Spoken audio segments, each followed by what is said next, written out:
Hello my beautiful people. So something a little different for you this time.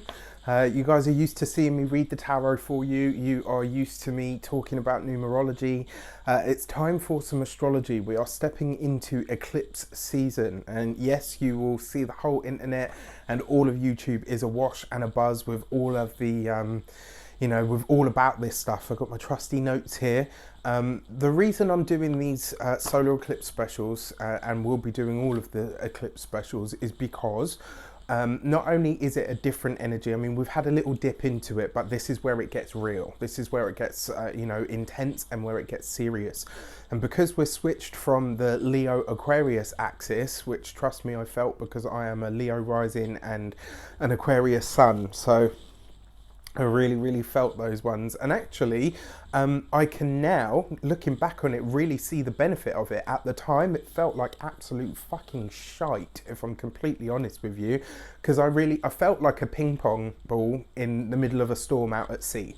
That's just the truth of it. You know, there were moments that were really great that I could see the benefit of, but there were some moments that I was like, do you know what, I don't know how this is going to serve my greater good, but in hindsight, I can see how it worked. So there's a couple of things that I want to talk about before we go into the video itself, right? And I've got, my trusty notes here, because as many of you know, astrology, tarot I can do with my eyes closed, right? In fact, I probably could do it with my eyes closed, even though it's all about the symbols, right? But just from the feeling, I would be able to do that. Whereas astrology is such a bigger and broader subject, and I don't have nearly as many years under my belt in that field as I do with the tarot, with the cards and the symbols there. So I always have notes because I'm just not as practiced. I call myself a baby astrologer. A lot of people say, I think you're being too harsh on yourself, but whatever, it's not about that. So with that said, before we go into your personal, horoscope, eclipse scope, tarot scope, whatever you want to call it, right? Yes, there will be tarot. Come on, that's what I do, right? There's a few things that I want to clarify on. So you see this, I've drawn it out, and yes, it looks pretty, and it looks mysterious, and it's got the symbols on the wheel and all the rest of it, and we're all familiar with what a chart looks like. Well, 90% of people nowadays are familiar with what a chart looks like. The problem that this chart creates is that people tend to see this kind of thing, especially a big event like an eclipse, as just a flash in the pan. They kind of see it like a static moment. And while it is true that the specific moment of the eclipse will imprint your life with a specific type of energy, right? And that's really important to remember. So when you read somebody's birth chart, when you look at somebody's personal astrology, when you see a personal one of these for somebody, what you're actually looking at is a specific moment in time that is imprinted into their DNA, right? There's, all of the stars aligned in a certain way to give you a certain energy that was going to unfold. Astrology breathes, it moves. Human beings are not, we're multifaceted. We move, we breathe, we grow, we change, we evolve. Just like the moon, we are cyclic. We go through great, awesome periods, and we go through low, sort of not so awesome periods. And that's one of the things that you really need to understand. This isn't just an event that will happen on this day and then you can forget about it. It's kind of like a toolbox. Imagine it's like a gift that the universe gives you on a specific day and says, right, here you go, I'm going to give you this, and you get to unpack that over the next 3 to 6 months. It's never just a flash in the pan moment, and this is why people talk about the eclipses so much, and why people often say, well, this will happen, over the next 3 to 6 months, and sometimes even further beyond. Like I said, I can see a lot of the stuff that I'm doing and living and experiencing now in relation to the eclipses that we finished up in Aquarius and Leo. So it's really relevant stuff, but you need to understand it's a process, not an event, right? It's an unfolding of energy that is imprinted into you on the specific day. So pay attention to that day, because it may well have elements of what this energy is going to be like for you over the next 6 months, what it might unfold, how it might grow. But don't let this video, don't let me, don't let anybody ever reduce you or your infinite beingness down to just a specific set of events that are all about your, oh well, your second house is your money. Yes, it does represent that, and it's good to know that. And it's great to see, if we can predict these things accurately, which is wonderful. But don't let anything, any system in the world, astrology, tarot, numerology, don't let me, any other reader, whether tarot reader, astrologer, whatever, don't let anyone or anything reduce you down to those separate sort of compartments. You are a multifaceted being. And it is good for you to, so there's the dualism, bad Rafi. And you are a multifaceted being, and it's important that you allow yourself to be all of that and to grow throughout these processes that take place, right? Don't ever limit yourself to anything that anyone tells you. You always get a chance to choose. Now, before I go off on a complete tangent, I will give you some overviews. So, solar eclipse is an initiatory energy. It's a beginning of some sort, because it's kind of like a supercharged or jacked up new moon that's like, yeah! It's got lots of energy behind it. And when you get a new moon, you've got the sun and the moon together, right? That in itself is the god and the goddess coming together in creation. Now, this one is taking place in Cancer, which is really important for loads of reasons. So the whole axis of Cancer and Capricorn are going to be lit up. Cancer represents the mother, in the fourth house, protection, love, nurturing, nourishment, that place that you go to seek shelter, to seek comfort, or even lock yourself away from the harsh realities of the outside world. It's your feelings, it's your attachments, it's your bonds, right? Whereas Capricorn, and the Cancer is the natural house of the moon as well, so it's really worth keeping an eye on that. And it represents the mother, because it comes in the guise of the fourth house. Whereas Capricorn, where we've got quite a lot going on in the opposite sign, and this is where the eclipses are going to bounce between, right, is the 10th house. This is the external structure, the things out in the world, but it's also the father. It's where we meet authority, it's where we meet governance, it's where we meet the things that we appear to not be able to change. It's where, the 10th house is your career, how you show up out in the world, how you are presented or received by the wider world. So these are really big things to look at, right? And because it's the father, it's the line in the sand that you meet, where you will go no further, where you meet authority, where you get that kind of, no, you will not pass, you cannot do this. And it's not always about the negative stuff. Sometimes it's to hold you back from something or to teach you a lesson, right? So when you see that mother-father axis, that's kind of what's going on there. So it's really important to pay attention to that stuff. What I've talked about, it's a process. Good to look at where this is happening. Right, so try and stay with me on this, and I'm using myself as an example so that you can do this for yourself, right? So look at where the eclipse is taking place, and then think about where that happens according to your sun, moon, and ascendant.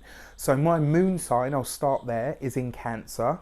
So this suggests that my inner world, possibly even my home, may change over the next 3 to 6 months. Something about my emotional inner world, or even my home, my dwelling, may very well change because it's happened, or the identity of my home, or something of that nature may very well change, right? As a Leo ascendant, this is happening in my 12th house. My 12th house is all to do with the past, the things that are hidden, that are private, subconscious drives and not necessarily desires and urges, but it can also be hidden enemies. It could be people that don't necessarily, present themselves as one thing, but don't necessarily mean you good. Then finally, as an Aquarius, this is happening in my 6th house, which is all to do with my work. So something to do with my old work, my old workplace, my old work life could be coming through. So those are my big three, sun, moon, and ascendant, right? It's good for you to find out where they are, because it's going to give you that kind of different dynamic of understanding, so that you get an idea of where this is happening, why, not why it's happening, you know why, because of the astrology, how it's likely to unfold, and what that could possibly mean for you. So one of the things that I've put here is it could suggest that things are about to take a big leap forward over the 6 months because of services rendered, right? So the 12th house is the past, and the 6th house is work. So it could be some efforts that I've already sown in my own personal past over the last 6 months may now start to yield results or dividends or rewards, you know, depending on what I've put out there. And I'm currently crossing fingers, toes and bits at the moment, like thinking back like, shit, have I done enough? Hopefully I have. You know, I've done my best to be of complete service to you guys in and of the world. So with that said, let's get to the personal astrology for each sign. Take care. See you in a moment. Leo, welcome to your solar eclipse special with me, Raphael from Reydiant Reality. Thank you for being here. So let's go straight into it. This solar eclipse in Cancer is happening in your 12th house, especially if you are a Leo ascendant like me. And I've got my trusty notes here, so I will be reading some of this to you as well, because there's a lot of information that I'm trying to get across. It will be relevant for your sun, it will be relevant for your moon, but to a lesser degree. It's more so for the ascendant. So if this is not your ascendant, be sure to check out what, you know, the one that is. So with that said, your past is your 12th house is your past. It's your privacy. It's who you are at a deep level. It's the subconscious you. It's the things that are in your past. It's the personal closet, so to speak, right?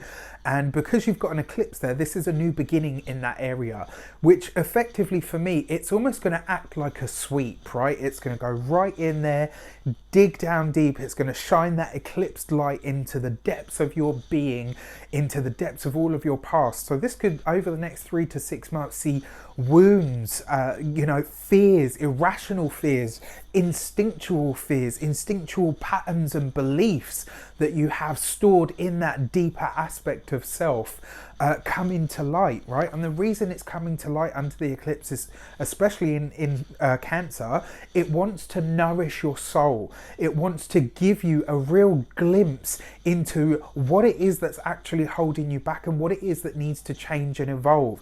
These wounds are about to be cleansed. They are about to be healed in a really beautiful way. But in order for that beauty to take place, you are going to have to go through the crushing beauty of it, right?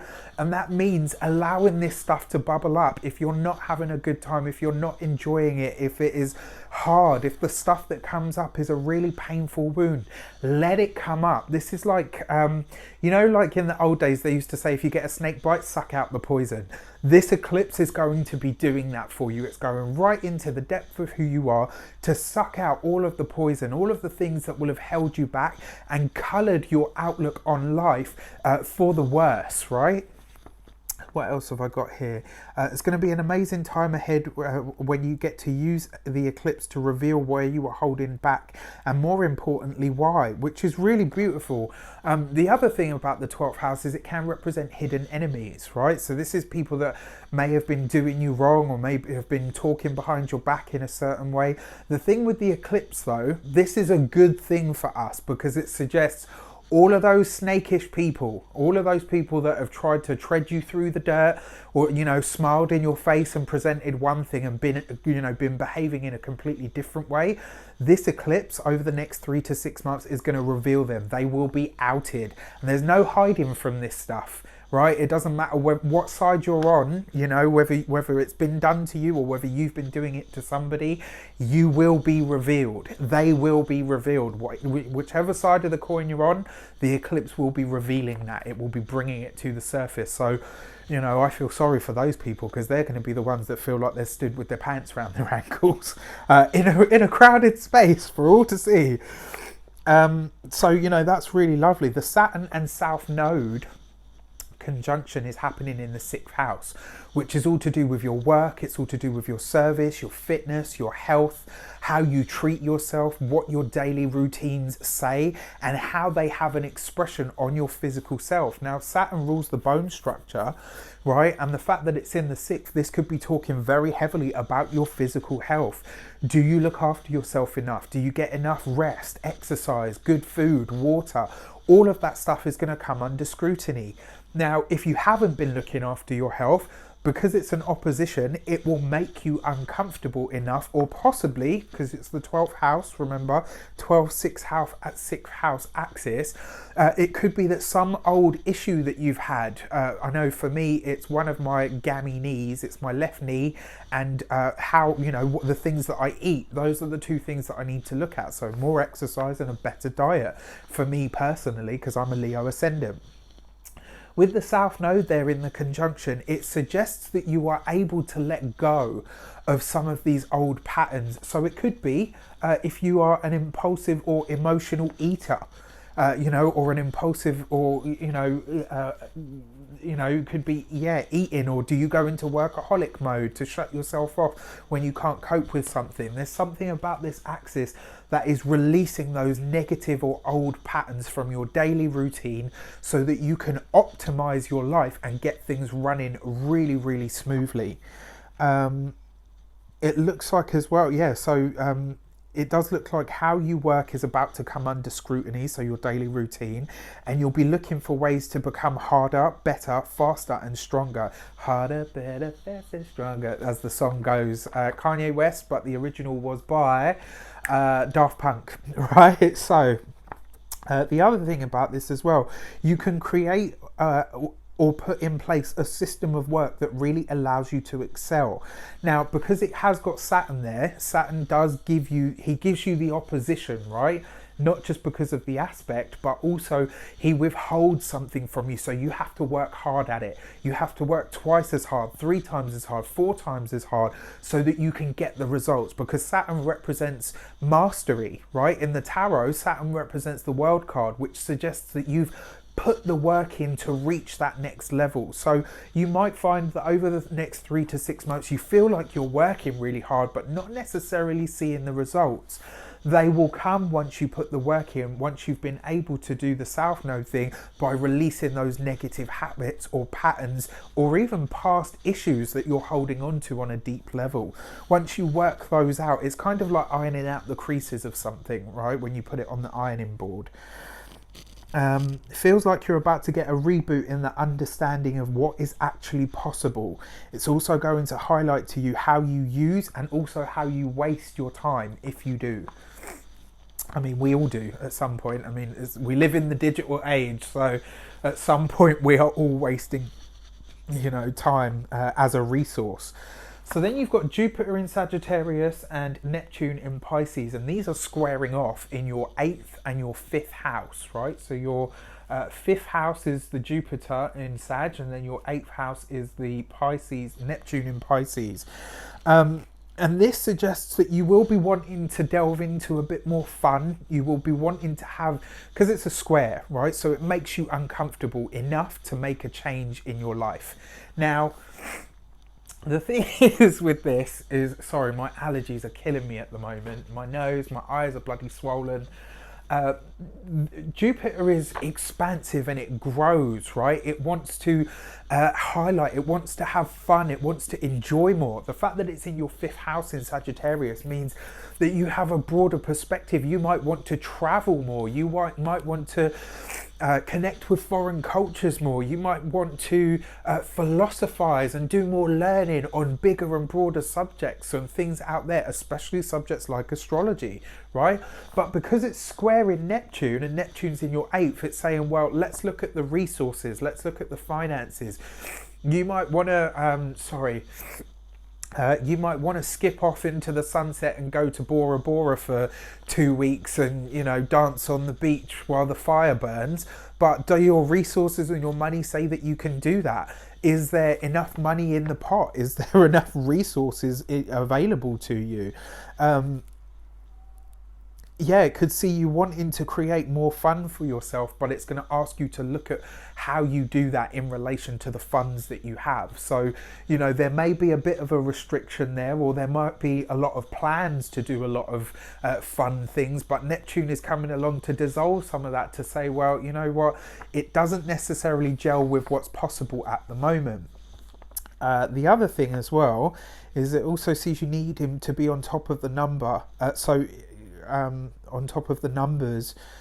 So in the next 6 months, it could really see you trying to get an understanding of your expenses and getting creative on ways to hold on to and gather more resources to yourself. That's really awesome, because it sees you using your creativity. It sees you using all of those skills and those expansive, fun-loving skills to generate more money in ways that actually help people, right? So, because the 8th house is in Pisces, and Pisces is all about the masses. It's all about helping people, right? So that in itself is awesome. The other part of this as well, on a deeper note, it could see you asking yourself why you have withheld on enjoying yourself so much. It will see you looking to be braver, bolder, and more ready to test your limits. Just be sure to remind yourself that you do have limits, right? So Jupiter's like giving this big, expansive, and because this whole thing with Saturn in the 6th and, you know, the eclipse in the 12th, that for me feels like the release of fear. Over the next 3 to 6 months, you could find yourself seeing like, actually, yeah, I've been really afraid of this. This has really been holding me back. That's been bone crippling fear. Like, where has this stuff been happening for you? And as it comes to light, that's when you start to get braver. You start to get bolder and start to say, right, now that I'm aware of what these limiting beliefs and factors are, I can start to factor in other things that are going to push me past that, so I can be braver because I know that I'm actually not reaching my limits. So you have to start testing for them. The problem with this is because it is such an expansive energy and Neptune tends to be a bit dreamy, you might convince yourself that you are absolutely phenomenal and untouchable, which, you know, you might feel that, but we have limits. So just be sure to try and keep it grounded in some way. And then finally, the eclipse and Uranus square happening over in your 10th. So this is between your 12th house and your 10th house. You've got that sextile going on between Uranus and the eclipse point. And it will make people either love you more, or it could threaten your reputation in some way. And the reason being, the 12th house is your past, right? So there could be something coming to light about who you are, and this could be becoming public knowledge. It could either make people love you more, or it could make people loathe you, right? It's one of those, it's just one of those things. The sextile aspects do seem to be a bit more harmonious, that's true. It could also see some long-term wish or goal from your past about your career, about your image, or your standing in the world, such as fame. It could see you becoming a reality star of some sort. It could see you finding fame or acclaim, or more people knowing your name, or your message getting out further to, you know, and broader to many more people. It really is a possibility, and it could happen fast and spontaneously because Uranus is that energy, right? Shocking, fast, revelatory, revolutionary, right? It could bring something like a much wider reach. The problem is, with fame comes a lot more scrutiny. People don't just want to know all of the good stuff about you, they also want to know all of the 12th house stuff, the deep, dirty, dark secrets, right? And we all have a closet, as Nico from Scarlet Moon says. If you haven't seen him, check him out. I think he's ace. The only thing that I want to add to that is, remember, as much as Leos do crave fame, well, many do, because there's actually a lot of Leos that don't, who are really private, right? They're famous in their own world and they're happy with that. But yeah, just remember, it is a fickle friend. And on that note, if you haven't seen it, check out the Uranus special for Leos if you haven't seen it. I wish you an abundance of all... and your tarot card for the eclipse, nearly. is The Hanged Man, take it easy, right? Over the next 3 to 6 months, you don't have to push anything because all of this stuff is going to happen for you. The Hanged Man represents Neptune, so really pay attention to your 8th house stuff. Taxes, it's other people's money. It's how we gain things from other people in terms of money and resources. So pay attention to that. It could also be taxes. It can also be debts as well. You know, you could be wanting to have more fun and therefore you could be accruing more debt to do it. Don't do that. Find creative ways to bring in more money so that you can generate more funds, so that when you want to have fun, you can do it without in the back of your mind or your conscience saying, oh shit, you know, I've got that now, I've got to have to pay that off because I went out one night and maxed out the credit card. Do you know what I mean? Just be conscious of that, what your limits are. And then finally, the Hanged Man also represents a time of spirituality, but it represents stillness and stasis. This kind of suggests that over the next 3 to 6 months, you don't have to do anything. You just have to show up.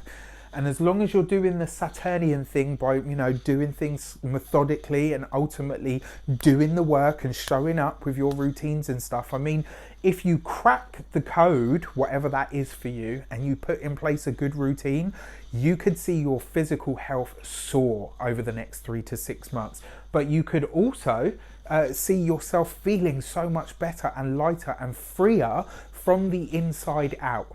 Right, because you'll have cleansed all of these old wounds and hurts. So it's not just your physical body that's going through a massive change, it's your internal inner world as well. And if you crack that, everything else will just fall into place for you. I wish you an abundance of all of that good stuff. Take care. I'll see you soon.